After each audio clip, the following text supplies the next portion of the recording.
Hey everyone, it's Sean O'Connell, the managing director here at CinemaBlend, and we have 2 episodes of Game of Thrones left. That's it, of all time. It's done after 2 more weeks, and it feels like there's an awful lot of storyline that we need to resolve, especially the way that episode 4 ended with Dany marching away from Cersei, looking very, very annoyed, and Cersei missing a golden opportunity to eliminate every threat that she had staring her in the face. Like, she could have just wiped them out in that spot and probably felt a little bit better about her chances to stay in the throne. So, I don't necessarily know 100% where things are going, but I have a couple of questions that I really would like answered in this next episode. I'm going to talk about them in the video coming up, so you're going to do me a favor, go down, hit subscribe, turn on your notifications, and as we continue to post not just the Game of Thrones videos, but all of the types of entertainment videos that we do here at CinemaBlend, it'll help you keep up to date with everything that we're trying to do here on the YouTube channel.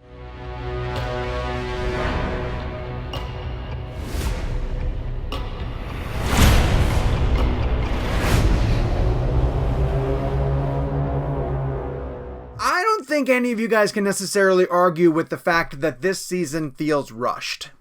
If we were in a classic Game of Thrones season, and by that I mean 3, 4, maybe 6, we would take the time to let these events breathe. We would have Jaime and Brienne enjoying their relationship for a little bit. Maybe, contemplating the ramifications of the fact that Jaime's been with somebody who isn't his sister and Brienne's been with somebody for the first time. Instead, literally, not even the next morning, like that night, he's like on a horse heading to King's Landing. And I understand that the story needs him to be in King's Landing, but it's not necessarily feeling organic. And I understand, big picture, we have 2 episodes left. So they're clearly moving Jaime to King's Landing for a reason. Now, what's the reason, we ask, right?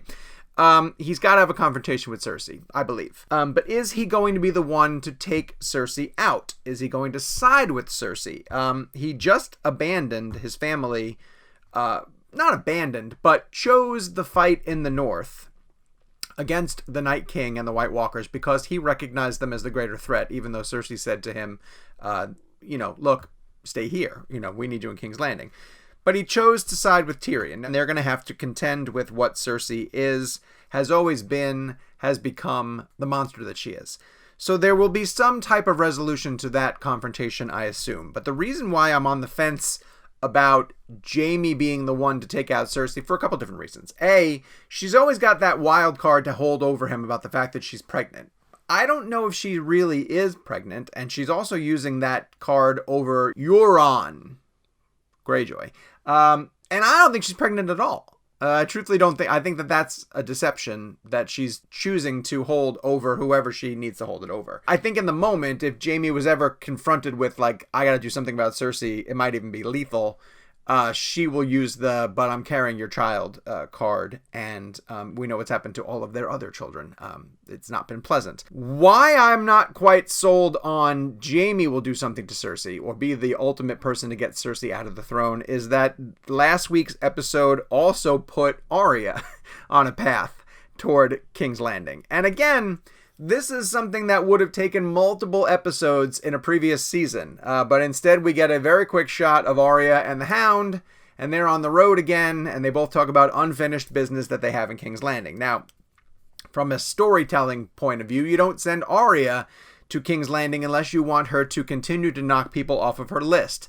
As my brilliant editors have pointed out in our reaction video for episode 4 of season 8, not only is Cersei near the top of Arya's list of people that she wants to eliminate, but the Mountain is still there. However, I don't see Arya taking on the Mountain. I see the Hound taking on the Mountain, and that's probably something that we will see happen in episode 5 of this final season. So these are characters who seem to be on a path to chosen destinies, but I don't quite know how they're going to play out, and that's some great mystery heading into the next to last episode of an entire season, because at the same time, it doesn't count what Dany is about to do, because Missandei had just been beheaded. That was a classic breaker of names, by the way. As we talk about Jaime and Arya and their destinies, it's sort of overlooking the fact that before they even get to King's Landing, Dany could just fly over the entire place with her last remaining dragon and set it on fire. Now, there's been this conversation of, don't go down that path. We've seen a Targaryen do this already. Spare the people. You've always been a ruler for the people. But now the look on her face as we ended last week's episode basically showed that she snapped. Like, she snapped, and she's going to take a blowtorch in the form of her last remaining dragon to King's Landing. I assume. That's what I think is going to happen.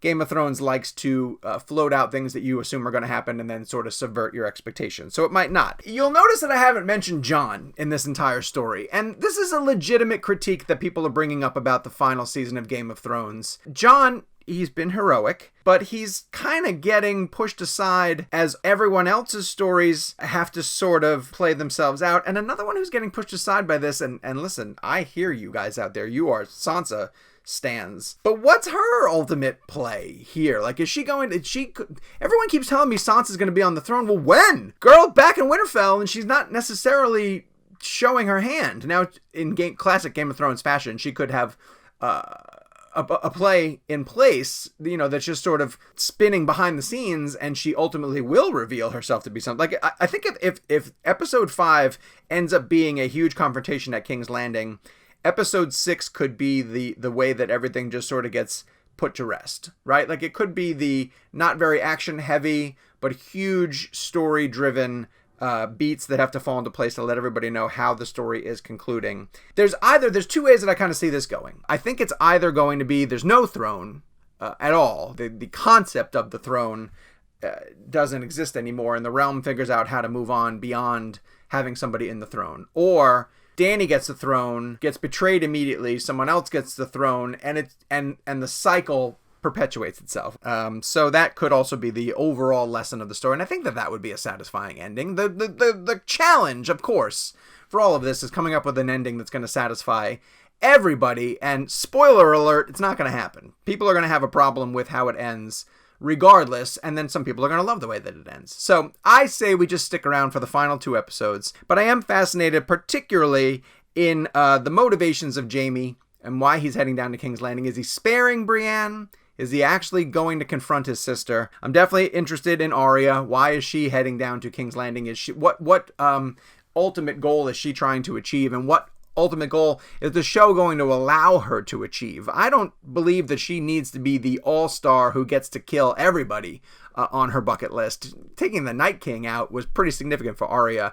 Is she going to get Cersei too? That's pretty fascinating to me. And of course, I want to see how Dany reacts and how that affects Jon. Those are the 4 main people that I kind of want to see how it plays out. I know that the Mountain is going to fight the Hound, and as much as I cannot wait to see that feels inevitable, so I'm not necessarily as curious about how that's going to play out. I just can't wait to see it happen. So, meet me back here after episode 5. We will have another reaction video to all the things that happen in the new episode of Game of Thrones, and then we will be down to one left. One final Game of Thrones episode. We will enjoy it together. We'll see how everything concludes, and we'll discuss it right here on CinemaBlend's YouTube page.